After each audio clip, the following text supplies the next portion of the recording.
Hello everyone, मैं बबलू सैनी स्वागत करता हूं आपका हमारे यूट्यूब चैनल पे। आपको पता होगा कि हाल ही में कल या परसों नरेंद्र जी मोदी ने, जो कि हमारे देश के प्रधानमंत्री है, उन्होंने शिक्षा नीति को चेंज किया है। और आपको पता होगा पिछले बार 34 साल पहले शिक्षा नीति चेंज हुई है, अभी उसमें कुछ चेंजेस हुए हैं। कुछ एक स्टूडेंट्स के मन में डाउट है कि सर उसमें चेंजेस क्या हुए हैं, इन फ्यूचर जो भी भर्तियां आएगी उस भर्ती में क्या क्या चेंजेस होंगे, कौन सी वैकेंसी रहेगी, कौन सी वैकेंसीज आएगी। कुछ एक जो टीचर के लिए तैयारी कर रहे हैं टीचर की, उनके भी सामने, क्योंकि इस बार उसमें डेमो भी डाल दिया, उसमें स्किल टेस्ट भी डाल दिया, उसमें इंटरव्यू भी डाल दिया, जो कि पहले नहीं था। तो पूरा जो है शिक्षा नीति, जो कि माननीय श्री नरेंद्र जी मोदी ने घोषणा की है, जो MHRD मिनिस्ट्री को मिनिस्ट्री ऑफ एजुकेशन का नाम दिया है, उसके बारे में डिटेल से डिस्कशन आपके साथ इमरान सर करेंगे। तो बने रहिए इमरान सर के साथ। Hi everyone, welcome to me and my all staff YouTube channel. देखिए भाई, नई शिक्षा नीति क्या हो चुकी है, लागू हो चुकी है। जो नई शिक्षा नीति है 2020 लागू होने वाली है। ये क्या है, ये कंप्लीट एक्सप्लेनेशन कर रहा हूँ मैं अभी। देखो, पहले जो फॉर्मेट था 10+2 फॉर्मेट, क्या हो चुका है, अब ख़त्म हो चुका है। 10+2 फॉर्मेट क्या हो चुका है, ये ख़त्म हो चुका है। ये पहले लगा हुआ था। 10+2 फॉर्मेट क्या हो गया है, ख़त्म हो गया। अब देखिए क्या हुआ है, इसकी जगह पर लग गया 5+3+3+4 फॉर्मेट लागू होने वाला है। अभी हुआ नहीं है, होने वाला है। क्या होने वाला है, क्या इसके रूल है, वो देखिए। जो हमारा फॉर्मेट है 5+3+3+4, ये क्या है, अब देखिए। देखो 5 जो पहला है 5, ये उठाया मैंने 5। इसमें मैंने लिखा है प्री प्राइमरी शिक्षा प्लस क्लास 1 प्लस क्लास 2, जुड़कर कितना हो गया भाई, 5 हो गया। देखो, ये शिक्षा नीति में बदलाव हुआ है 34 साल बाद। 34 साल बाद क्या हुआ है, इसमें बदलाव हुआ है शिक्षा नीति में। सब कुछ बदलाव हो गया। अभी देखिए 34 साल बाद बदलाव हुआ है। 10+2 फॉर्मेट खत्म हो चुका है, जिसके स्थान पर क्या लग गया है, 5+3+3+4 फॉर्मेट लागू हो गया। एक नंबर बात कर, एक एक पॉइंट डिटेल में डिस्कस करने वाला हूँ, ध्यान से सुनिए। 5, ये पहला 5 उठाया मैंने, प्री प्राइमरी शिक्षा plus class first plus class second, इसके अंदर ऐड है, इसके अंदर ये इनको ऐड किया गया है। देखो, प्री प्राइमरी शिक्षा यानी पहले जैसे LKG UKG ये होती थी, आप लोगों को पता है, ये आती है प्री प्राइमरी शिक्षा के अंदर। यानी इसमें आप लोग बच्चे को लग जाता है 3 साल, 3 साल इसमें लग जाता है बच्चे को।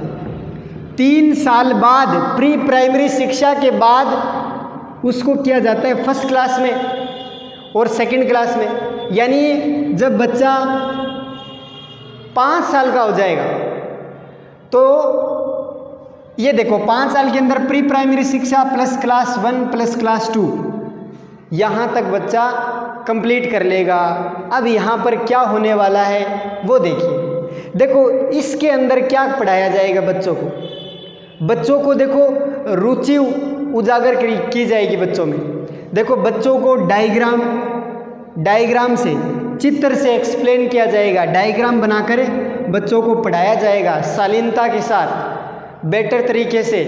बच्चों को डायग्राम बनाकर सिखाए जाएंगे, खेल कूद वगैरह करवाए जाएंगे इसके अंदर 5 साल के अंदर। अब देखो यहाँ पर ये हो गया। फिर देखो इस 5+3 यानी 5 में +3 का मतलब क्या, जैसे आप +3 ऐड करोगे तो ये 3 का लिखा है मैंने, 6 से 8 3 साल हो गए। देखो 6, 7 और 8 3 साल हो गए। इन 3 साल के अंदर बच्चा देखो 6 से 8 में हो जाएगा। और यहाँ पर देखो क्या बताया जाए, यहाँ पर आप लोगों को बच्चों की क्या होगी, कम्युनिकेशन स्किल्स डेवलप करवाई जाएगी। जैसे आप लोगों को व्यवहारिक नॉलेज दिया जाएगा, किस तरह से पढ़ा जाता है, कैसे पढ़ा जाता है। कंप्यूटर के बारे में क्या मिलेगा, नॉलेज। कंप्यूटर के बारे में नॉलेज दिया जाएगा, व्यवहारिक नॉलेज दिया जाएगा, कुछ स्किल्स डेवलपमेंट करवाए जाएंगे कि आप लोगों को इस तरह से पढ़ना है, आगे जाकर ये करना है। ये सब कुछ इस पीरियड के अंदर बताया जाएगा, टाइम पीरियड में।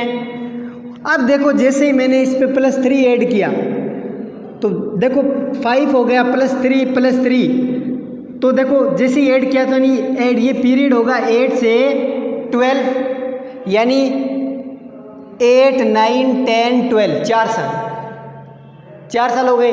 इनके अंदर आप लोगों को ये इंपॉर्टेंट है, क्या बताया जाए, इनके अंदर आप लोगों को एक समझ विकसित की जाएगी कि आप अपने डिसीजन खुद ले सको। आप लोगों को किस विषय में रुचि है उसके अकॉर्डिंग आप लोगों को पढ़ाया जाएगा। विभिन्न नॉलेज दिया जाएगा आप लोगों को। यहाँ पर 8 से 12 तक जैसे ही आप कंप्लीट करोगे, यहाँ पर आप लोगों की क्या हो जाएगी, 12th कंप्लीट।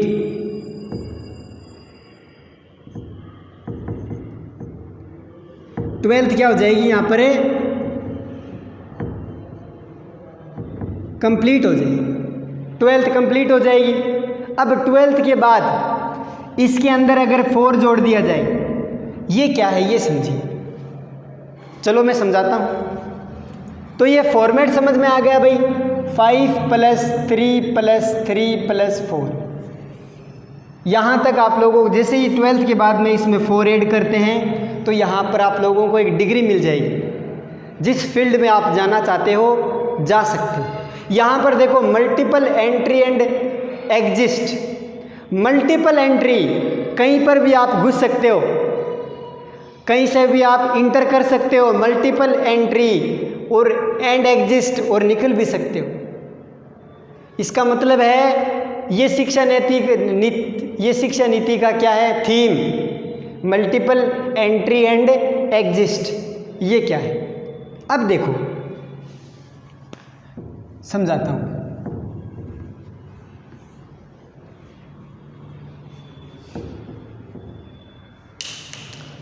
अब देखो क्या हुआ, ये है theme, multiple entry and exist. ये क्या है, थीम है। इसमें देखो क्या है, आप लोगों की 12th कंप्लीट होगी, जैसे ही 12th कंप्लीट होगी फिर आप लोगों को क्या करना पड़ता है, 12th कंप्लीट होते ही आप लोग क्या करते हो, ग्रेजुएशन करते हो या कोई डिग्री करते हो या फिर कोई अदर फील्ड में जाना चाहते हो, तो 12th के बाद ही तो करते हो ये सब। अब देखो 12th के बाद आप मान लो आप 12th के बाद कोई डिग्री करना चाहते हो, तो ये थीम ये बता रही है मल्टीपल एंट्री एंड एग्जिस्ट। आप मल्टीपल चॉइस में एंट्री कर सकते हो और एग्जिस्ट भी कर सकते हो। इसका मतलब ये है, अगर आप 12th जैसे ही आप लोगों ने 12th कर, आपके जितने भी परसेंटेज आए हैं, अब आप जिस फील्ड में जाना चाहते हो उस फील्ड में कट ऑफ निकलती है, ये पता आप लोगों को। जैसे बीएससी करते हो तो गवर्नमेंट कॉलेज में एंट्रेंस एग्ज़ाम देना पड़ता है। कुछ यूनिवर्सिटी ऐसी है जहाँ पर क्या होता है, कट ऑफ के बेस पर एडमिशन होता है, कट ऑफ के बेस पर एडमिशन होता है। तो यहाँ पर देखो क्या होगा, मान लो आपके 12वीं में जितने भी परसेंटेज आए हैं, 12वीं में परसेंटेज आए और उस बेस पर कट ऑफ निकलती है, कट ऑफ। इस कट ऑफ के बेस पर आप लोगों को क्या होगा, एडमिशन होगा। इस कट ऑफ के बेस पे क्या होगा, आप लोगों का एडमिशन होगा। अगर इस कट ऑफ के बेस पर आप लोगों का एडमिशन होगा, ये तो सही है। अगर कट ऑफ निकल गई मान लो ज़्यादा और आपके परसेंटेज रह गए कम, अगर कट ऑफ रह गई ज़्यादा और आपके परसेंटेज रह गए कम, तो क्या हो, तो भी इसका भी एक सॉल्यूशन है। आप लोगों को एक एग्ज़ाम देना पड़ेगा, CAT, केट का एग्ज़ाम लगेगा, common aptitude test, common aptitude test. अगर आप लोगों का इस कट ऑफ के बेस पर एडमिशन नहीं हुआ है तो CAT एक टेस्ट देना पड़ता है, कॉमन एप्टीट्यूड टेस्ट। अब यहाँ पर आप लोगों को जितने भी नंबर आए हैं, जितने भी मार्क्स आए हैं, जितने भी परसेंटेज आए हैं, वो क्या होगा, जो आप लोगों के यहाँ 12th में जितने परसेंटेज है, ये 12th परसेंटेज प्लस ये test plus common aptitude test के परसेंटेज, ये दोनों क्या होंगे, ऐड होंगे, और ऐड होकर आप लोगों को क्या मिल जाएगा, एडमिशन मिल जाएगा। तो भाई कितना इजी होगा एडमिशन लेना भी।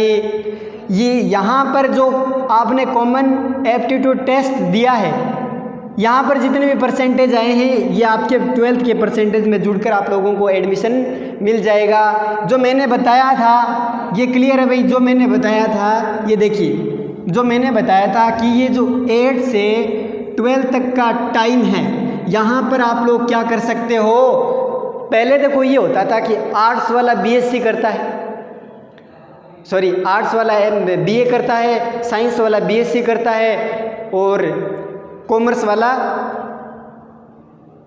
बीकॉम करता है। अब देखो, अब ये सीमाएं सब कुछ हट चुकी है। आप अगर साइंस के स्टूडेंट हो तो आप पॉलिटिकल साइंस भी पढ़ सकते हो, आप आर्ट के स्टूडेंट हो, मल्टीपल चॉइस, कुछ भी चॉइस कर सकते हो। आप आर्ट्स के स्टूडेंट हो, अगर आप बायोलॉजी पढ़ना चाहते हो तो पढ़ सकते हो, सब्जेक्ट ले सकते हो बायोलॉजी। अगर आप आर्ट के स्टूडेंट हो, बायोलॉजी और मैथ पढ़ना चाहते हो, पढ़ सकते हो। आपकी जो चॉइस होगी वो आप सेलेक्ट कर सकते हो। ये है इस मल्टीपल एंट्री एंड एग्जिस्ट। अब देखो क्या होगा, मान लो आप लोग ने एलएलबी कर ली, आप लोगों ने ये सोचा कि मैं तो एलएलबी करूँगा, ठीक है चलो कोई नहीं, आप लोगों ने एलएलबी में एडमिशन ले लिया। अब एलएलबी में जैसे ही एडमिशन लिया, फिर जैसे ही आप लोगों ने पढ़ा, 1 साल हो गया कि यार मैं तो एलएलबी नहीं, मैं तो बीटेक करता तो अच्छा रहता। अभी तो यही होता है। अब अगर इससे पहले देखो, आज से पहले जब आप एलएलबी करते हो तो कंप्लीट करना पड़ता था। अगर आप बीच में छोड़ते हो कोई भी कोर्स को तो फिर वो मन ही नहीं होगा, कंप्लीट डिग्री करनी पड़ती थी। अब आप ये सोचते हो कि मैं एलएलबी कर लेता हूँ, फिर आप लोगों के माइंड में ये आया कि यार मैं एलएलबी छोड़कर बीटेक कर लूँ या कुछ और कोर्स है वो कर लूँ।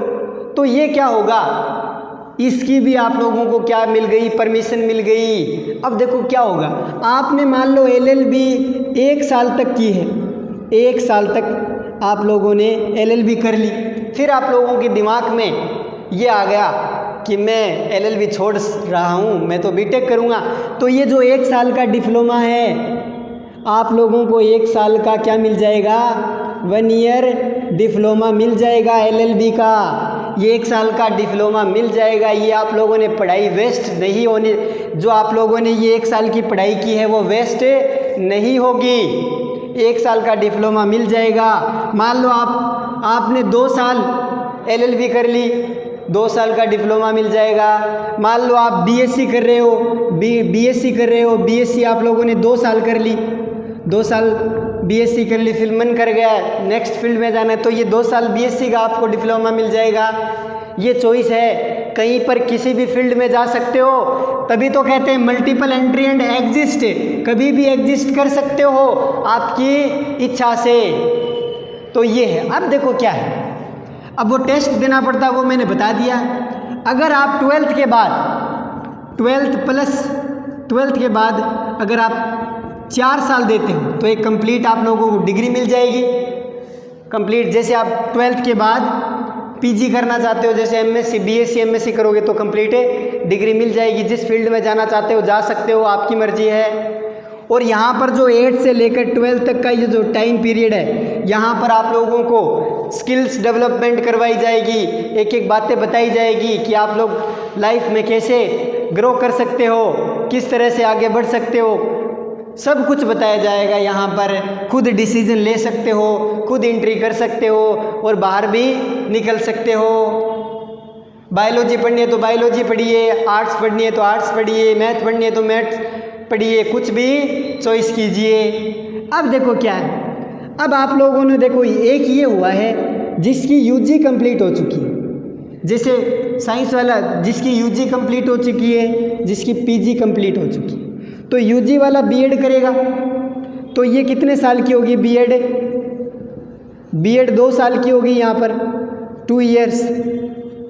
और पीजी के अंदर, पीजी करने के बाद अगर आप बीएड करते हो तो 1 साल की बीएड होगी, 1 साल की, 1 ईयर की बीएड। और डीएलएड वगैरह सब बंद हो चुके हैं, बीएड होगी ओनली। तो ये है हमारी नई शिक्षा नीति। तो उम्मीद करता हूँ जितना मैंने बताया है वो आप लोगों को समझ में आ चुका है। अगर कहीं पर भी कुछ डाउट्स है तो आप कमेंट सेक्शन में कमेंट करके हमसे पूछ सकते हो, हम आपके डाउट क्लियर कर देंगे। तो इस वीडियो को ज़्यादा से ज़्यादा शेयर कीजिए, और जिसने हमारे चैनल को अभी तक सब्सक्राइब नहीं किया है हमारे चैनल को सब्सक्राइब कीजिए। Thank you so much.